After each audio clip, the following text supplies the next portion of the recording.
Hello students, मैं Ranjan Verma कीर्ता coaching institute में आपका स्वागत है। स्टूडेंट्स, ये क्लास 10th के एनसीईआरटी मैथमेटिक्स का अगला अभ्यास शुरू होने वाला है, जो हमारा 3.2। तो 3.2 अभ्यास शुरू करने से पहले एक सारणी के बारे में ले रहे हैं, क्योंकि वो बहुत ही काम आने वाला है आगे चलकर भी। इसमें टोटल 3 कंडीशंस हैं अगले अभ्यास में। पहला कंडीशन है कि कोई 2 रेखा दिया हुआ है,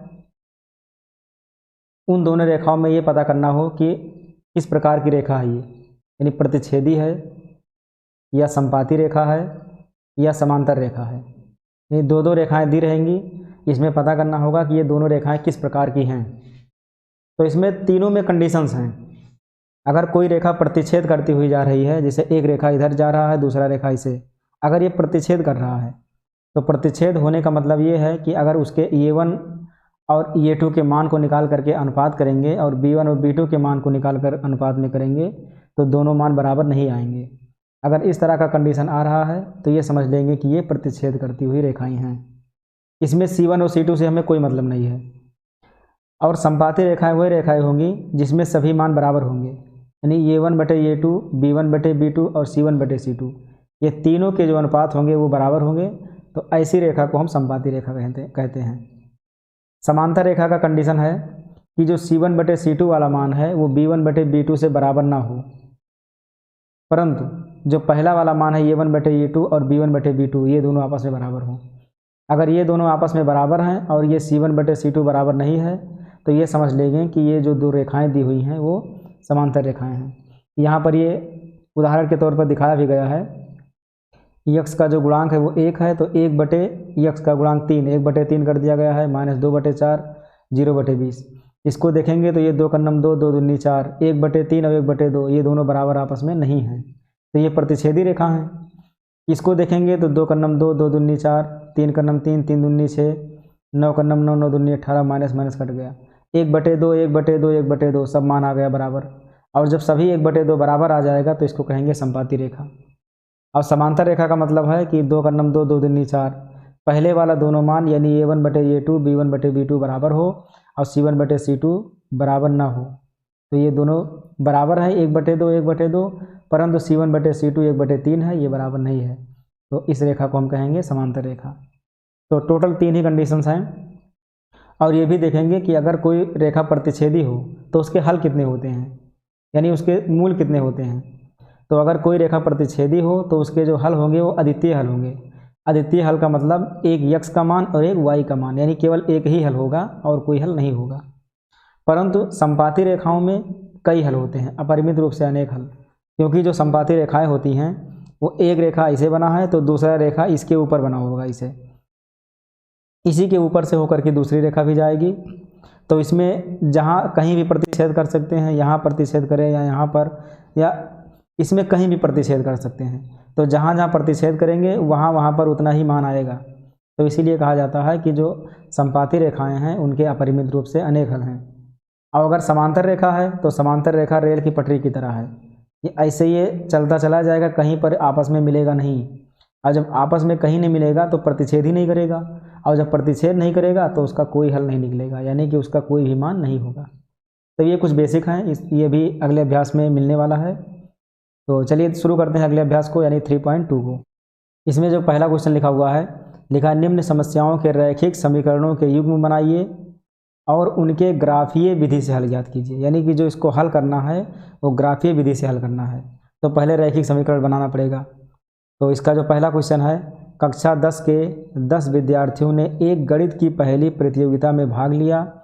यदि लड़कियों की संख्या लड़कों की संख्या से 4 अधिक हो तो प्रतियोगिता में भाग लिए गए लड़कों और लड़कियों की संख्या ज्ञात कीजिए। तो पहले पॉइंट में लिखा हुआ है कक्षा 10 के 10 विद्यार्थी, तो निश्चित है कि जब 10 विद्यार्थी हैं तो उसमें कुछ लड़के होंगे कुछ लड़कियां होंगी, और दोनों मिलाकर के टोटल 10 विद्यार्थी हैं। तो लड़कों और लड़कियों की संख्या हमको निकालनी है, तो जो हमको निकालना रहता है उसी को हम मान लेंगे। तो यहाँ लिखेंगे माना कक्षा में लड़कों की संख्या, डायरेक्ट लिखेंगे माना लड़कों की संख्या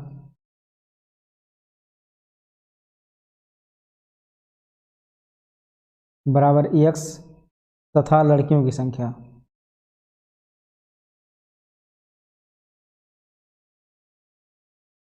तथा लड़कियों की संख्या बराबर मानेंगे इसको y। ये दोनों संख्या हो गया x और y। अब यहाँ पर दिया हुआ है कि कक्षा 10 के 10 विद्यार्थी हैं, तो 10 विद्यार्थी हैं तो लड़के लड़कियाँ मिलाकर 10 होंगे, तो यहाँ लिख देंगे प्रश्नानुसार। प्रश्नानुसार लड़के x और लड़कियाँ y, दोनों मिलाकर टोटल 10 लड़के। तो ये हो गया पहला समीकरण। एक तो हमारा क्लियर हो गया। अब दूसरे स्टेप में क्या कहा है? दूसरे स्टेप में कहा है कि यदि लड़कियों की संख्या लड़कों की संख्या से 4 अधिक हो, लड़कियों की संख्या का मतलब y, अगर y लड़कों की संख्या यानी x से 4 ज़्यादा हो तो हमें लड़कों लड़कियों की संख्या निकालनी है। तो x को ले आएंगे बराबर के इधर, तो हो जाएगा y माइनस x बराबर 4।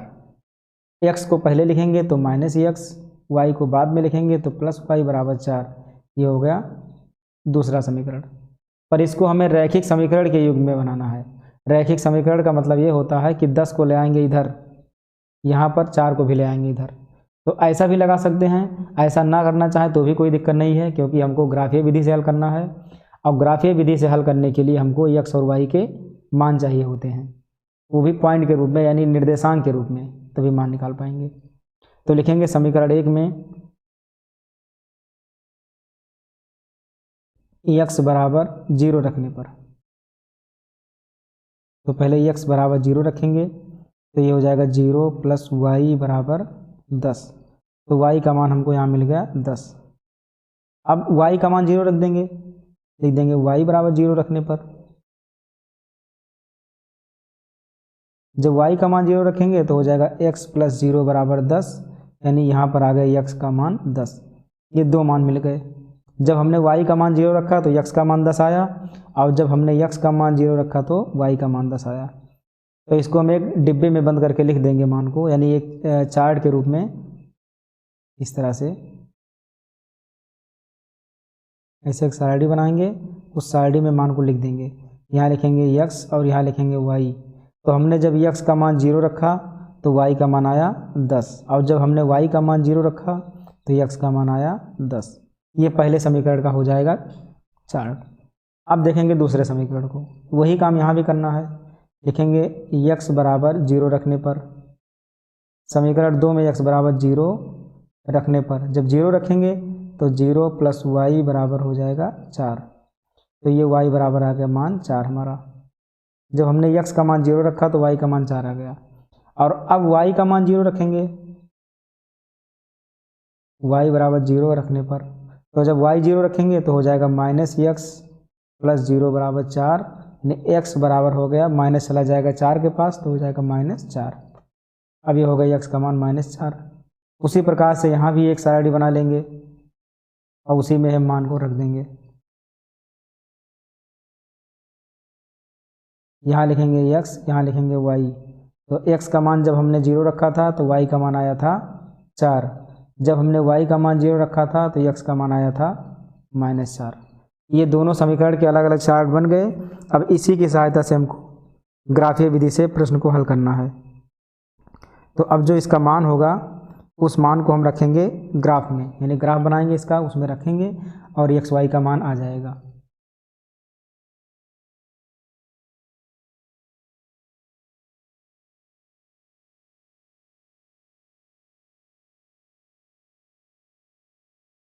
यहाँ लेंगे एक्स अक्ष, ये वाई अक्ष हो जाएगा, ये एक्स डैश अक्ष हो जाएगा और ये वाई डैश अक्ष हो जाएगा। यहाँ पर हो जाएगा मूल बिंदु 0 0। अब सभी के मान को लिख देंगे। तो यहाँ शुरू करेंगे 1 2 लिख करना, तो 1 हो जाएगा, यहाँ 2, यहाँ 3, ये 4 नंबर है, ये 5, ये है 6, ये 7, ये 8, ये 9, ये 10, अधिकतम 10 है, 10 तक लिखेंगे। यहाँ 1 2 3 4 5, ये 6, ये 7, ये 8, ये 9 और ये आखिरी पॉइंट हो जाएगा 10। माइनस में लिखेंगे -1, ये -2 हो जाएगा, -3, -4, -5, बस इतना रहने देंगे, बहुत है, क्योंकि -4 तक लिखना है। तो -1, -2, ये -3, इसको भी लिख दें -4 और ये हो जाएगा -5। अब देखेंगे कौन कौन सा पॉइंट कहाँ पर है। तो पहला है पहले समीकरण का 0 10, यानी x का मान 0 y का मान 10। तो जो पॉइंट बनेगा इसका, x का मान 0 यहाँ, y का मान 10 ऊपर, तो ये बन जाएगा 0, 10। ये पहला पॉइंट हो गया। अब पहले समीकरण का दूसरा पॉइंट है 10, 0, यानी x का मान 10 यहाँ पर है, y का मान 0 यहाँ पर है। तो इन दोनों को मिलाएंगे तो ये बाहर ही मिलेगा, मूल बिंदु पर कभी मिलता नहीं है। तो ये हो जाएगा 10, 0। अब इस वाले रेखा को मिला देंगे, इसको मिला दिया जाएगा।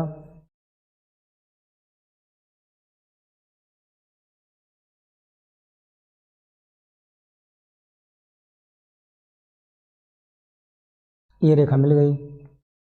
अब बनाएंगे दूसरे वाले का। दूसरा वाला x का मान 0, y का मान 4। x का मान 0 यहीं रहेगा, y का मान 4 ये यहाँ पर है। तो ये लिखेंगे इसको 0, 4। और दूसरा पॉइंट है -4, 0, यानी x का मान -4, y का मान 0। तो x का मान -4 यहाँ पर है, x अक्ष पर -4 मान ये है, अब y अक्ष पर 0 का मान यही रहेगा। तो मिलाएंगे तो आकर इसी पर मिलेगा ही, अक्ष पर, यानी मूल बिंदु पर कभी नहीं मिलता ये। तो इसको लिखेंगे -4, 0। अब इन दोनों को मिला देंगे। अब इन दोनों को मिला करके उस रेखा को काटते हुए ले जाएंगे, तभी पता चलेगा कि ये कहाँ पर काट रहा है और मान इसका कितना होगा। तो इसको ले जाकर उस रेखा से काट देंगे। तो यहाँ से ले जाएंगे इसको, यहाँ से होता हुआ ये यहाँ पर काट रहा है, इस जगह पर। तो जहाँ पर काट रहा है उसको वहीं पर छोड़ देंगे। अब इस पॉइंट को देखेंगे कि पॉइंट कितना आया, ये पॉइंट कितना आया। तो दोनों तरफ से देखेंगे हम, पहले x अक्ष से। x अक्ष पर देखेंगे, ये तो यहाँ पर 3 है, इसकी सीधाई पर है ये देखिए ध्यान से, इसकी सीधाई पर है ये, यानी x का मान जो आया हमारा वो आया 3, कामा।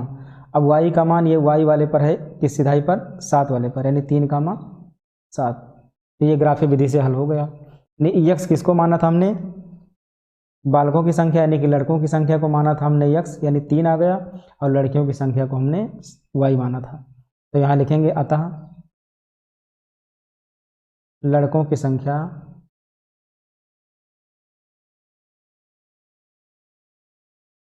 बराबर हो जाएगा 3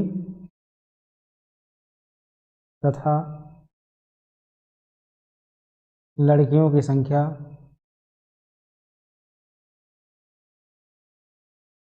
ये हो जाएगा बराबर 7, और टोटल संख्या हो जाएगा 10। तो ये आसानी से आ गया। अब इसके बाद देखते हैं इसके बाद वाले क्वेश्चन को, यानी दूसरे वाले क्वेश्चन को देखेंगे। ये दूसरा क्वेश्चन है, 5 पेंसिल तथा 7 कलमों का कुल मूल्य 50 रुपया है, जबकि 7 पेंसिल तथा 5 कलमों का कुल मूल्य 46 रुपया है। तो एक पेंसिल और एक कलम का मूल्य बताइए, ये हमको ज्ञात करना है। तो जो ज्ञात करना है उसको पहले मान लेंगे, लिखेंगे माना एक पेंसिल का मूल्य, माना एक पेंसिल का मूल्य, इसको मानेंगे x रुपया, तथा अब एक कलम का दाम मान लेंगे, तथा एक कलम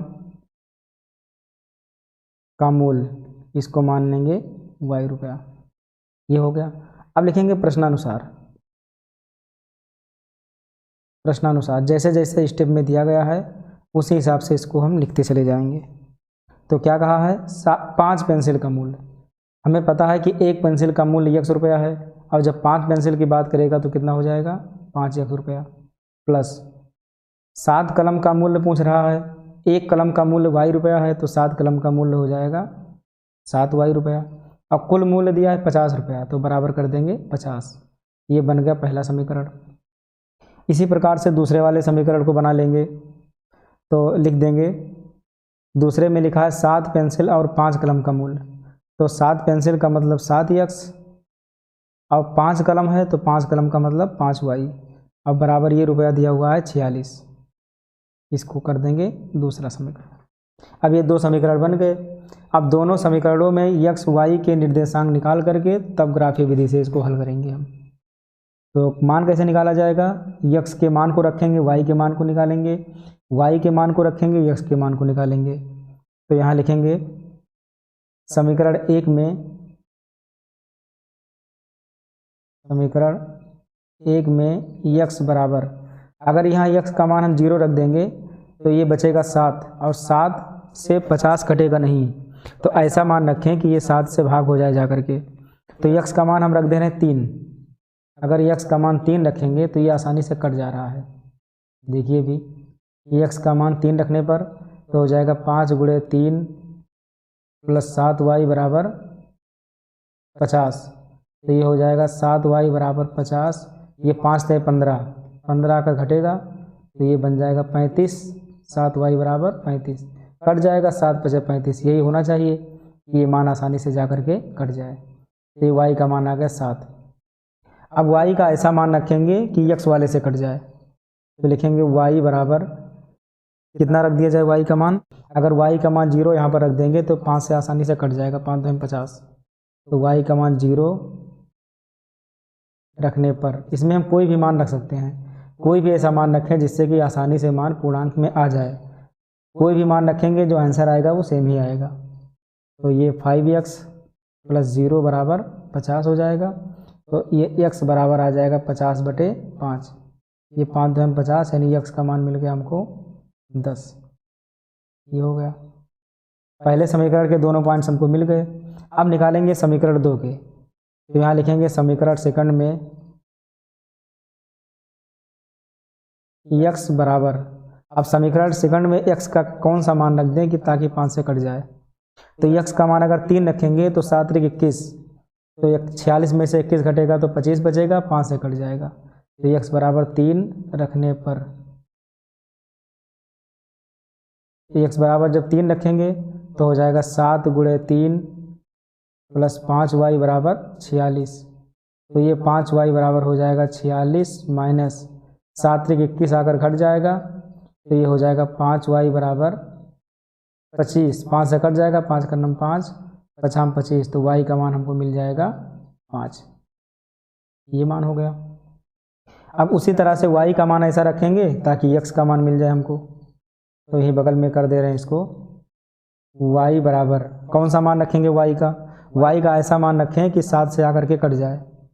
तो y का मान हम 5 नहीं रख सकते क्योंकि 5 एक बार आ चुका है, तो 4 ट्राई करेंगे, 5 × 4 = 20, 20 घटेगा तो बनेगा ये 26, 7 से नहीं कटेगा, 3 तो 15 हो जाएगा तब भी नहीं कटेगा, 2 करेंगे 5 दूनी 10 तो 36, तो भी 7 से नहीं कटेगा।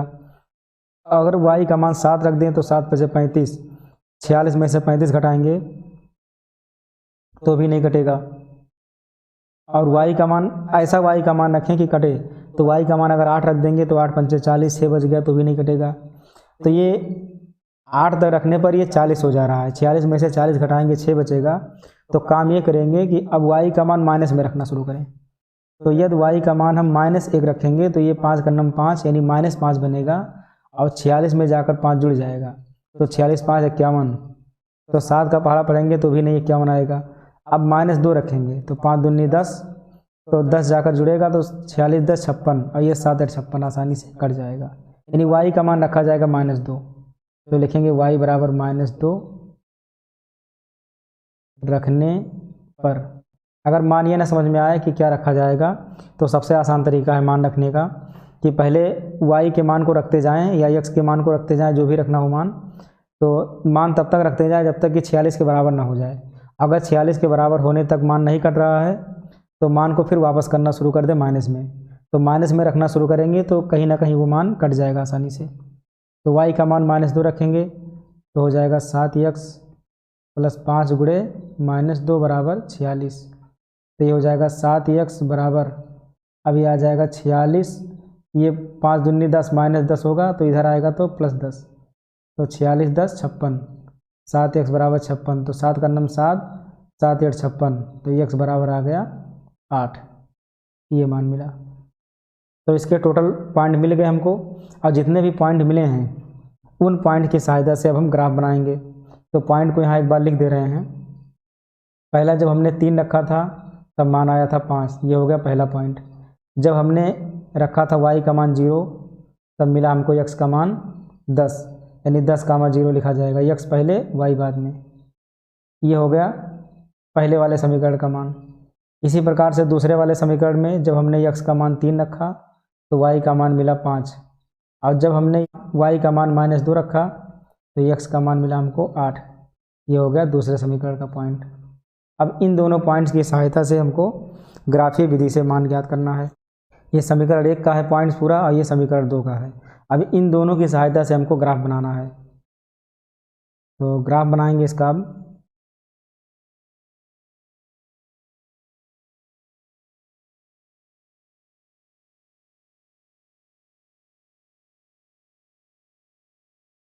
ये हो जाएगा x, ये वाई एच, एक्स डैश और ये वाई डैश। ये मूल बिंदु है 0 0। अब सब पे पॉइंट लिख देंगे। ये हो जाएगा 1, ये 2, ये 3, 4, 5, 6, ये 7, ये 8, ये 9, ये 10। 10 पॉइंट तक लिखेंगे क्योंकि अधिकतम मान 10 ही है। यहाँ 1, यहाँ 2, 3, 4, 5, 6, 7, 8, 9 और 10। माइनस में ना लिखें, कोई ज़रूरत नहीं है क्योंकि माइनस में मान है नहीं। तो लिख दें इसे 1 2 मान। -3 -4 तक लिख दे रहे हैं। -1, -2 और -3। माइनस की हमें कोई ज़रूरत नहीं है, केवल एक मान ये y का है -2। तो y पर -2 तक यहीं तक हमें ज़रूरत है। तो अब इसको ग्राफ में दिखाएंगे जितने भी पॉइंट हैं। तो पहला है 3 5, x का मान 3, y का मान 5। तो x का मान 3 यहाँ पर है, y का मान 5 यहाँ पर है। तो इसको अगर सीधाई पर ले जाएंगे तो ये आकर के मिलेगा कहाँ पर, ये ऊपर आकर के ये मिलेगा यहाँ पर। तो ये पॉइंट बनेगा 3, 5। ये हो जाएगा इसका निर्देशांक। दूसरा है 10, 0। x का मान 10 यहाँ पर है, y का मान 0 मूल बिंदु पर है। जब इन दोनों को मिलाएंगे तो यहाँ आकर मिलेगा 10 के पास। तो ये हो जाएगा 10, 0। अब इसका हम ग्राफ बना लेंगे, यानी कि लाइन खींच देंगे एक। तो लाइन खींचेंगे इसका।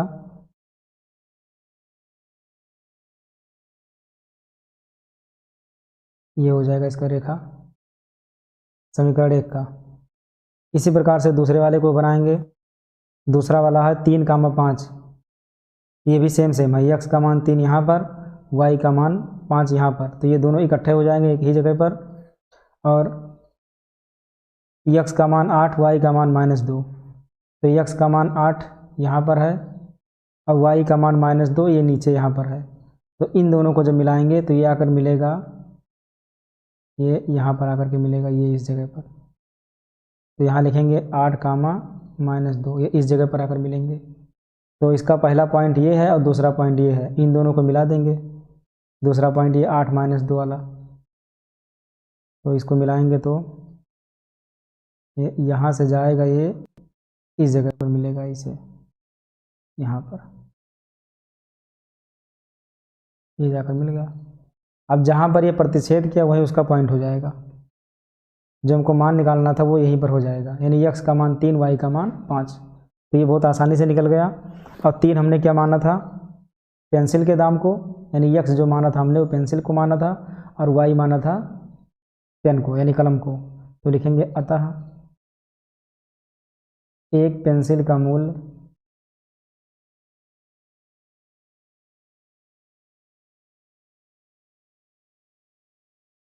बराबर 3 रुपया तथा एक कलम का मूल्य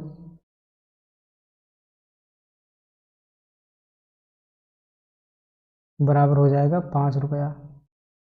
तो ये दूसरा क्वेश्चन समाप्त हुआ।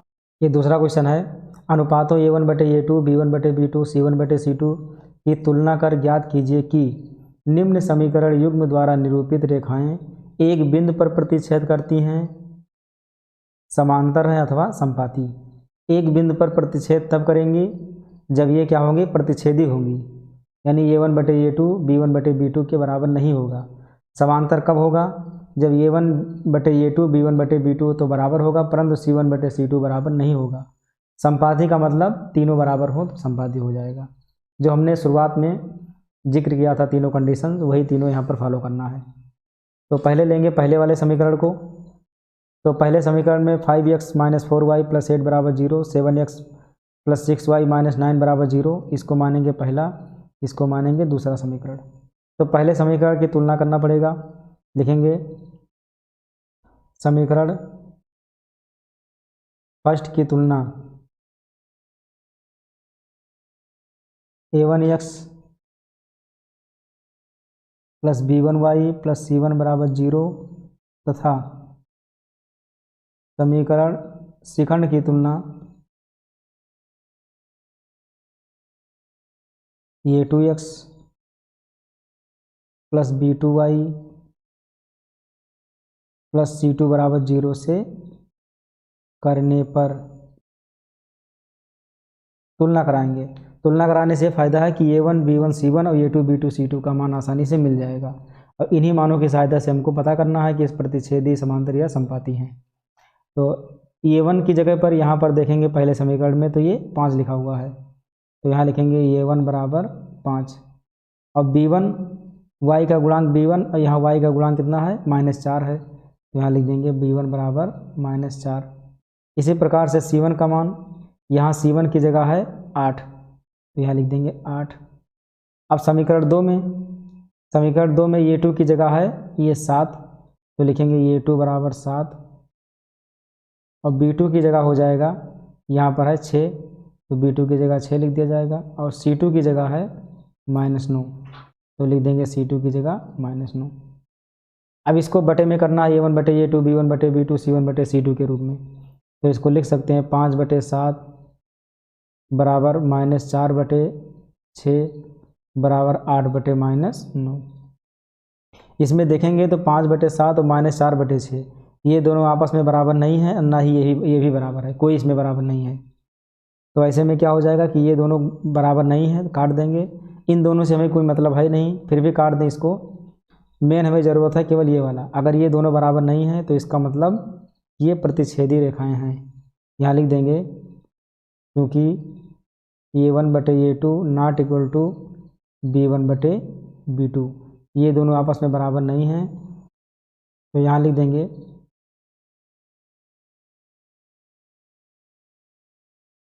प्रतिच्छेदी हैं, ये प्रतिच्छेदी रेखाएं हैं ये। तो पहले का पहला हो गया। अब चले इसको देखते हैं दूसरे वाले को। इसको मानेंगे पहला समीकरण, इसको मानेंगे दूसरा समीकरण। तो समीकरण 1 की तुलना कराएंगे, समीकरण 2 की तुलना कराएंगे। तो यहाँ लिखेंगे समीकरण 1 की तुलना, यानी समीकरण फर्स्ट की तुलना a1x plus b1y plus c1 बराबर 0 तथा समीकरण सेकंड की तुलना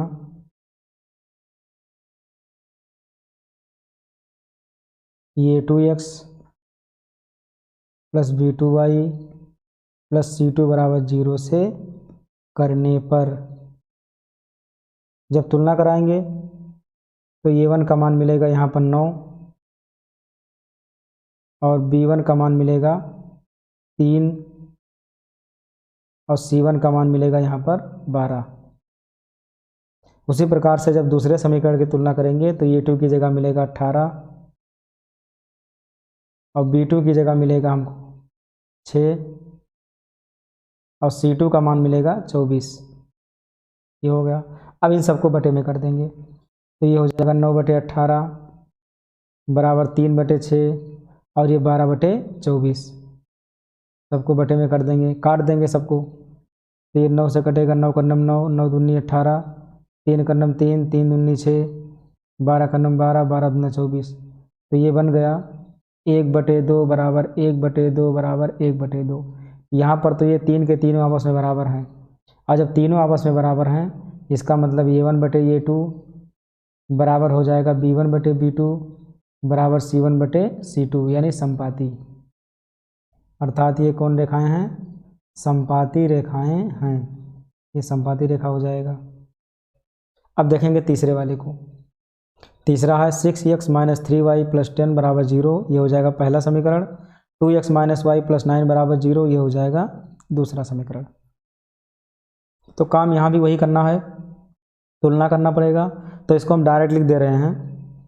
a1 बराबर आएगा 6 और b1 बराबर आ जाएगा -3 और c1 बराबर आ जाएगा यहाँ से 10 और A2 का मान आ जाएगा 2 और B2 का मान आ जाएगा, ये -y है यानी कि गुणांक है नहीं तो गुणांक मान लेंगे 1, तो -1 मिल जाएगा। C2 का मान है यहाँ पर 9, तो 9 लिख देंगे। अब सबको बटे में कर देंगे, तो 6/2 बराबर -3/-1 बराबर 10/9। काट देंगे, 2 का नम 2, 2 तिहाई 6, माइनस से माइनस कट गया, ये आ गया 3/1 और ये भी आ गया 3/1 बराबर 10/9। तो ये दोनों तो बराबर हैं, परंतु ये दोनों लास्ट वाले बराबर नहीं हैं।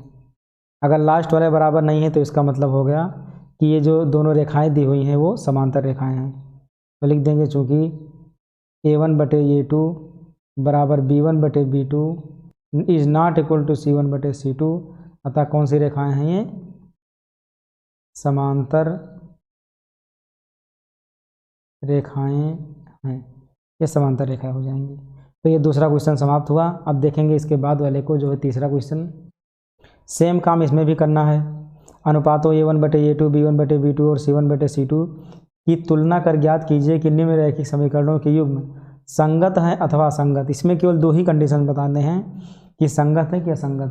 तो हमने पहले जिक्र किया था कि संगत वही होंगे जो कहीं ना कहीं काट रहे हों, जिसके कोई मान निकल रहे हों। जैसे संपाती वाले भी संगत होते हैं क्योंकि वो हर जगह काट रहा होता है, और जो प्रतिच्छेदी वाला होता है वो भी संगत होता है। ये प्रतिच्छेदी और जो संपाती वाला है ये संगत होगा, इसके कुछ ना कुछ मान निकलते हैं। प्रतिच्छेदी वाले का एक मान निकलता है और संपाती वाले के अनेक मान, यानी मान निकलने का मतलब कहीं ना कहीं वो प्रतिच्छेद कर रहा है, और जब प्रतिच्छेद कर रहा है तो इसका मतलब वो संगत बना रहा है, कहीं ना कहीं मिल रहा है। और असंगत का सीधा सीधा मतलब कि कहीं वो मिलेगा नहीं, और जब कहीं मिलेगा नहीं तो कहीं प्रतिच्छेद भी नहीं होगा। इसका मतलब रेखा कौन सी हो जाएगी? ये समांतर रेखा, ये कहीं नहीं मिलेगा। तो संपाती, प्रतिच्छेदी और समांतर, इन तीनों में निकाल करके पता कर सकते हैं कि कौन संगत है कौन असंगत। तो पहले समीकरण को लेंगे, जो पहला क्वेश्चन है। पहले क्वेश्चन में 5 को इधर लाना पड़ेगा हमको बाईं ओर, तो लिखेंगे इसको 3x + 2y। 5 को लाएंगे बाईं ओर बराबर के, तो -5 बराबर 0। ये हो गया पहला समीकरण। उसी प्रकार से दूसरा समीकरण 2x - 3y। 7 को बाईं ओर लाएंगे तो -7 बराबर 0। ये हो गया दूसरा समीकरण। अब इसमें तुलना लिखेंगे नहीं, डायरेक्ट मान लिख दे रहे हैं। इसमें ये का मान मिलेगा, यानी A1 का मान मिलेगा 3, हमको B1 का मान मिलेगा यहाँ पर 2, और C1 का मान मिलेगा यहाँ पर चिन्ह से लिखा जाएगा -5। उसी प्रकार से यहाँ लिखेंगे A2 का मान मिलेगा 2, और B2 का मान मिलेगा यहाँ पर -3, और C2 का मान मिलेगा -7। ये मान मिल गया हमको। अब इसको बटे में करेंगे तभी पता चल पाएगा कि संगत है कि असंगत है। तो A1/A2 यानी 3/2, B1/B2 यानी 2/-3, C1/C2 यानी -5/-7। अब देख रहे हैं ध्यान से कि ये दोनों आपस में बराबर नहीं हैं। जब ये दोनों बराबर नहीं है तो ये काट देंगे इसको, और ये भी बराबर नहीं है, इसको भी काट देंगे। तो ये प्रतिच्छेदी रेखा हो गया, यानी A1/A2 is not equal to B1/B2। ये है संगत, यानी प्रतिच्छेदी है तो इसको संगत ही कहेंगे हम। ये होगा इसका कंडीशन। अब देखेंगे इसके बाद वाले को, यानी दूसरे वाले क्वेश्चन को। दूसरा है 2x - 3y। इसमें भी वही काम करना है। तो 2x - 3y, 8 को ले आएंगे बाईं ओर बराबर 0। ये हो गया पहला समीकरण। और 4x - 6y, 9 को इधर ले आएंगे तो -9 बराबर 0। ये हो जाएगा दूसरा समीकरण। जब तुलना कराएंगे तो A1 का मान मिलेगा 2, B1 का मान मिलेगा -3, C1 का मान मिलेगा यहाँ से -8। ऐसे यहाँ भी A2 का मान मिलेगा 4, B2 का मान मिलेगा यहाँ से -6, और C2 का मान मिलेगा -9। ये सभी का मान हो गया। अब बटे में करेंगे तो A1 बटे यानी 2/4 बराबर -3 बटे -4, -3 बटे यह है -6 बराबर C2, वो C1 है -8 और C2 है -9। तो माइनस से माइनस कट गया, माइनस से माइनस कट गया। 2 का नम 2, 2 दूनी 4, 3 का नम 3, 3 दूनी 6। तो ये 1/2 बराबर 1/2 बराबर 8/9। तो ये बराबर नहीं है, बाकी ये दोनों बराबर हैं। इसका मतलब ये हुआ कि ये समांतर रेखा है, अर्थात असंगत है। तो लिखेंगे चूँकि A1/A2 बराबर B1/B2 is not equal to C1/C2, अर्थात समांतर है। और समांतर का मतलब क्या होता है ये कि ये रेखा असंगत है, ये ध्यान रखना इसमें। अब देखेंगे तीसरे वाले को। तीसरा है 3/2x प्लस 5/3y, 7 को बाएं ओर ले आएंगे तो -7 बराबर 0, ये हो गया पहला समीकरण। फिर है 9x माइनस 10y, 14 को बाईं ओर ले आएंगे तो -14 बराबर 0, ये हो जाएगा दूसरा समीकरण। अब ये दोनों समीकरण तैयार हो गए। अब a1 b1 c1 सबका मान निकालेंगे। a1 का मान हो जाएगा 3/2, b1 का मान हो जाएगा 5/3, c1 का मान है -7 और यहाँ से a2 का मान है 9, b2 का मान है -10 और c2 का मान है -14। अब बटे में कर देंगे तो ये हो जाएगा 3/2 और पूरे का बटे हो जाएगा 9 बराबर b1 का मान है 5/3 और b2 का मान है -10, तो यहाँ लिख देंगे -10। c1 का मान है -7/c2 का मान है -14। काट देंगे इसको, 7 का नम 7, 7 19 14, ये 2 चलाएगा नीचे और 3 से 9 कट जाएगा तो 3 का नम 3, 3 त्रिक का 9, तो ये हो जाएगा 1/2 नीचे चलाएगा, 2 तिहाई 6 बराबर। ऐसे ये भी कट जाएगा, 5 का नम 5, 5 दूनी 10, तो ये 1/3 दूनी 6, पर यहाँ पर माइनस का चिन्ह आ गया तो यहाँ माइनस लगा देंगे और बराबर 1/2। ये दोनों तो बराबर था पर ये बराबर नहीं है अब, क्योंकि यहाँ चिन्ह माइनस आ गया तो ये बराबर नहीं है। और जब बराबर नहीं है तो ये क्या कहेंगे, संगत यानी प्रतिच्छेदी, तो ये संगत रेखा है, ये हो जाएगा। अब इसके बाद वाले यानी चौथे वाले को देखेंगे। चौथा वाला है 5x माइनस 3y माइनस 11 बराबर 0, ये पहला समीकरण। और दूसरा है -10x प्लस 6y, 22 को इधर लाएंगे तो हो जाएगा +22 बराबर 0, ये हो जाएगा दूसरा समीकरण। अब a1 का मान मिलेगा 5, b1 का मान मिलेगा -3, c1 का मान मिलेगा यहाँ से -11। ऐसे यहाँ भी a2 का मान मिलेगा -10 और b2 का मान मिलेगा 6 और c2 का मान मिलेगा 22। तो इसको बटे में कर देंगे तो हो जाएगा 5 बटे ये -10